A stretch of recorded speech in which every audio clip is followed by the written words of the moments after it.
Сәлеметсіздер ме? Бүгін мен сіздермен майлы гепатоз немесе жировой гепатоз жайлы мәліметтермен бөліскім келіп тұр.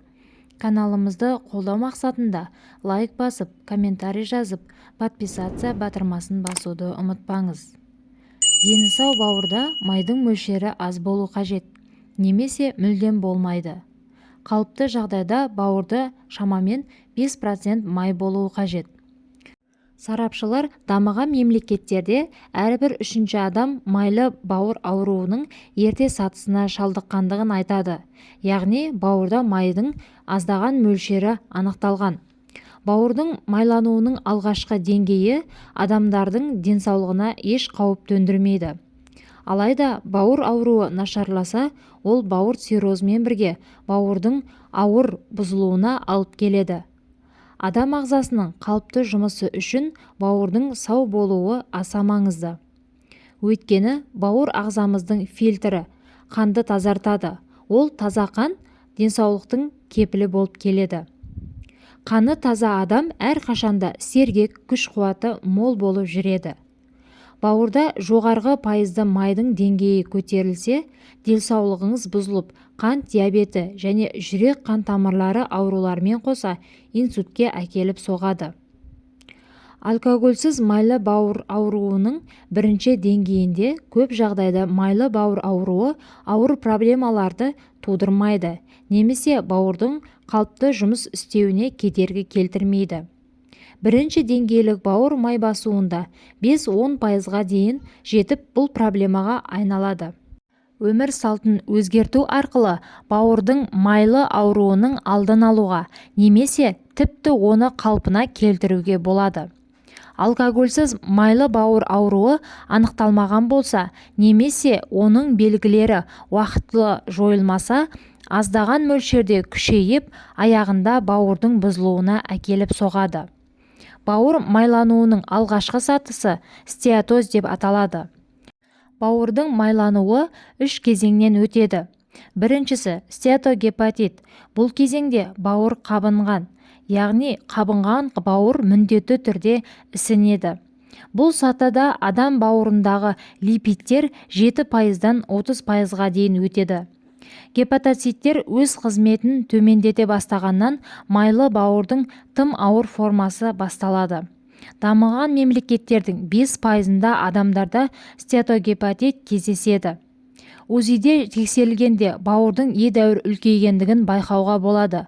Бұл сатыдағы гепатоз түрі көбіне егде жастағы адамдарда кездеседі.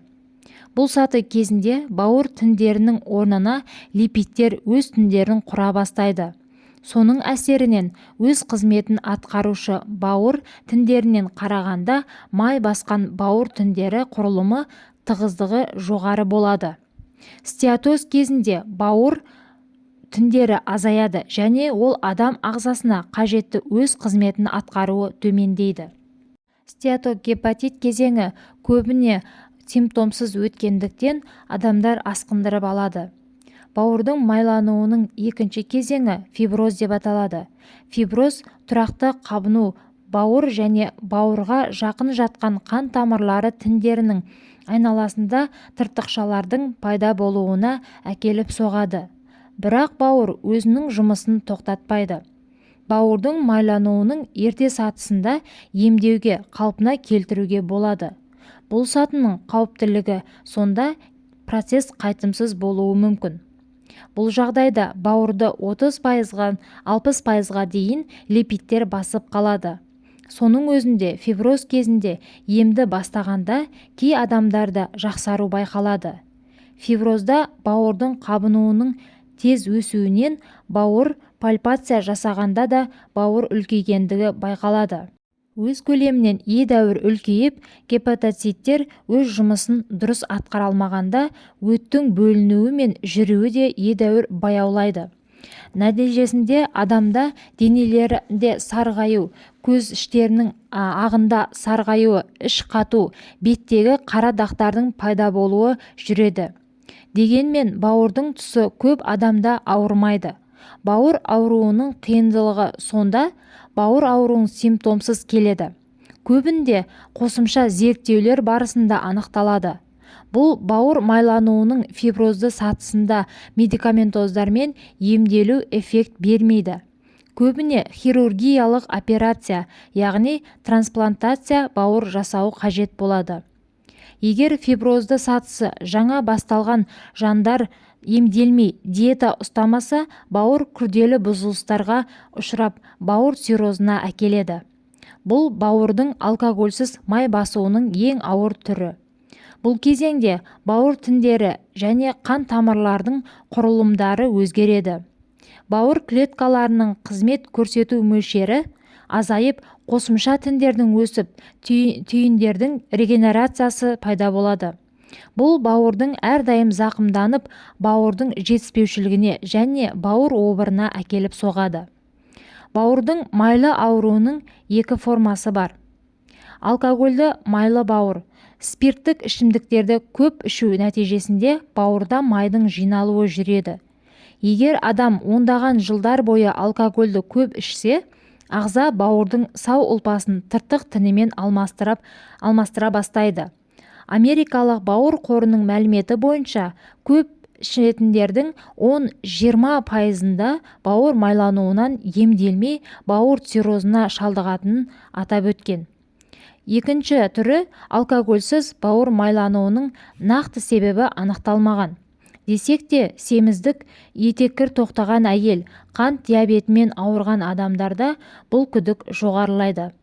Цирроз деңгейіне жетпегенше симптомдар байқалмайды. Егер кейбір адамдарда симптом байқалса, мынадай болуы мүмкін. Іштің жоғарғы оң жағы немесе қабырға асты оң жағы ауруы, жүрек айнуы, тәбет пен салмақтың жоғалуы, тері мен көз сарғаюы, іш пен аяқтың ісінуі, қатты шаршау, әлсіздік боялады. Жировой гепатоз кезінде ең көп байқалатын адамдардағы өзгеріс ашушаңдық. Адам кез келген дүниеге мұрнының ұшында ашуы тұрғандай айқайлап барлық заттан ілік іздеп тұруы кездеседі. Жировой гепатозды медициналық препараттармен емдей алмағаныңызбен ауруды жаратқан Алла шипасын да жаратқан демекші, Алла тағала көп қиын аурудың емін аяқ астымызбен қолымызға салып қойған. Бұлай деуімнің де өзіндік себебі бар. Жировой гепатозды емдегіңіз келсе, ақ нан мен қант және қантты сусындарды тұтынуды азайтыңыз. Алып тастасаңыз тіптен жақсы. Аскөк, ақжелкен, салат жапырағы және көкөністерді көбейткеніңіз дұрыс. Бүгін біз сіздермен бауырдың майлануын оңай емдеп алуға болатын бірнеше тәсілдермен бөліспекшіміз. Бірінші орында асқабақ. Асқабақты соковыжималкадан немесе блендермен езесіз. Блендермен езген уақытта үстіне кішкене су құйып жіберуге болады.